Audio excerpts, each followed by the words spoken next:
Hello friends, welcome back to my channel Yashwant sir by maths में आप सभी लोगों का स्वागत है। जैसा कि हम लोगों ने पिछले लेक्चर में 2.4 तक कंप्लीट किया था, जो फार्मूला मेथड था, बहुत इजी वे से हमने आपको समझाने की कोशिश किया था। आज हम चलिए करने जा रहे हैं प्रैक्टिस सेट 2.5। तो मैंने आपको ये फार्मूला लिखा है, इसमें आपको इसका मतलब क्या होता है, इसके दो रूट होते हैं। क्या होते हैं? दो रूट होते हैं। बात समझ में आया? कितने रूट होते हैं? दो रूट। मैं लेट करता हूं, एक अल्फा है, एक क्या है? बीटा। क्या है? Alpha beta. मैं बोलूंगा सम ऑफ रूट, तो आप बोलेंगे माइनस बी बाई ए। मैं बोलूंगा आपसे प्रोडक्ट ऑफ रूट, तो आप बोलेंगे सी बाई ए। कोई डाउट है? इतना तक किसी को कोई डाउट? इतना तक किसी को कोई डाउट है? बोलिए। तो दोस्त, कहने का मतलब क्या होता है, जब मैं बोलूंगा सम ऑफ रूट तो आप यही फार्मूला लगाएंगे, जब मैं बोलूंगा प्रोडक्ट ऑफ रूट तो आप यही फार्मूला लगाएंगे। ठीक? या कभी कभी बोलेगा किसी इक्वेशन के दो रूट दिए हैं, अल्फा और बीटा की वैल्यू दी, तो इक्वेशन फाइंड करो, तो भी हमको सबसे पहले अल्फा बीटा लाना होगा और अल्फा इंटू बीटा लाना होगा। तो बोलेगा इक्वेशन फाइंड करो, तो ये इक्वेशन का फार्मूला है।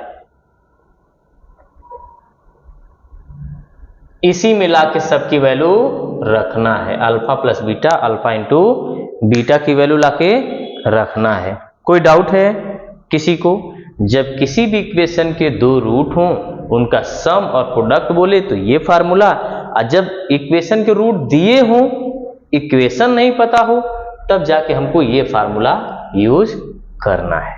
कोई डाउट है? कोई टेंशन है? बताइए। इजी है? चलिए आइए प्रैक्टिस सेट 2.5 का एक क्वेश्चन देख लेते हैं। तो 2.5 में हम लोग एक क्वेश्चन लेते हैं पहले, अब हम देखते हैं क्या करना क्या है।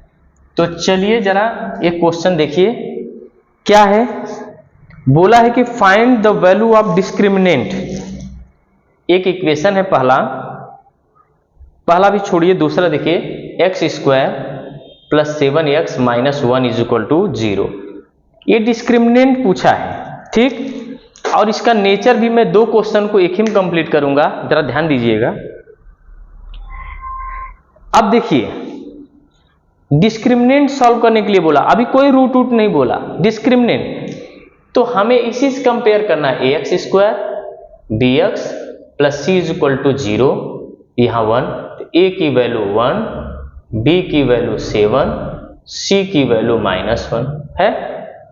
तो delta is equal to B square minus 4ac। यही होता है डिस्क्रिमिनेंट सॉल्व करना। ये डिस्क्रिमिनेंट का फार्मूला है। डिस्क्रिमिनेंट सॉल्व करना रहेगा तो हमें यही फार्मूला लगाना है।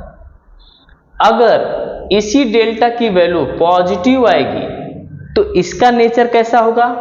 Real and unequal. क्या बोलेंगे? Real and unequal. इसी डेल्टा की वैल्यू अगर नेगेटिव आ जाएगी तो नॉट रियल एंड अनइक्वल। बात समझ में आया? इसी डेल्टा की वैल्यू अगर 0 आ जाए तो बोलेंगे रियल भी है एंड क्या है? इक्वल भी है। ये लाइन क्लियर हुआ? कोई डाउट है किसी को? ये फार्मूला है। तो अपने आप को पहले क्वेश्चन में सिर्फ डिस्क्रिमिनेंट पूछा है, दूसरे क्वेश्चन में नेचर भी पूछा है। तो चलिए हम लोग सॉल्व करें इसको। तो delta is equal to b की वैल्यू क्या है? 7 का स्क्वायर माइनस 4ac।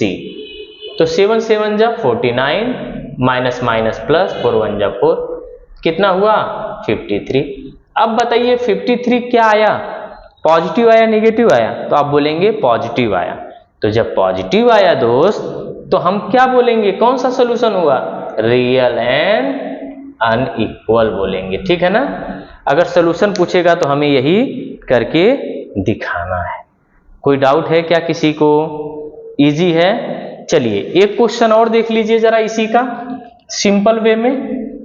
आपको जब भी डिस्क्रिमिनेंट पूछेगा तो आपको ऐसे ही सॉल्व करना है। चलिए एक क्वेश्चन रूट वाला ले लेते हैं। क्या लिखा है? √2x square plus 4x plus 2 root में 2 इज इक्वल टू 0। कैसे करेंगे? a की वैल्यू क्या आ गई? √2, b की वैल्यू क्या आ गई? 4, c की वैल्यू क्या आ गई 2√2। कंपेयर करना है किससे, b² - 4ac में लाके वैल्यू रखना है। कोफिशिएंट को कंपेयर किया और हमने लाके रख दिया। तो रखते हैं, b की वैल्यू क्या है 4 का स्क्वायर -4, a की वैल्यू √2, c की वैल्यू 2√2। कोई टेंशन। 4 का स्क्वायर 16, 4 2 जा 8, √2 का मल्टीप्लाई 2 के √2 के साथ 2, तो 4 2 जा 8 2 जा 16। ये कितना आया 0। यानी आप बताइए, जब ये 0 आ गया, ये तो इसका डिस्क्रिमिनेंट आ गया। अगर मैं बोलूंगा नेचर कैसा होगा तो बोलेंगे रियल एंड इक्वल सॉल्यूशन होगा। कोई डाउट है, रियल एंड इक्वल सॉल्यूशन होगा। ठीक है, तो आपको अभी इस एक्सरसाइज में सिर्फ इतना ही था। 2 क्वेश्चन में, फर्स्ट 2 क्वेश्चन में आपको डिस्क्रिमिनेंट और नेचर पूछा है। 3rd 4th 5 में आपको इक्वेशन का रूट दिया होगा तो इक्वेशन पूछेगा, या सम या प्रोडक्ट पूछेगा। इससे ज्यादा कुछ भी नहीं पूछता है। सिर्फ आपको यही प्रोग्रेस, यही इक्वेशन ऐसे ही कंपेयर करके करना है। आपको सारे क्वेश्चन के आंसर इजी वे से आ जाएंगे। ठीक है, चलिए इतना आप करिएगा। मैंने बेसिक और ये बताया, अगले लेक्चर में आपको आगे का क्वेश्चन बताता हूं। ठीक है, तब तक के लिए धन्यवाद।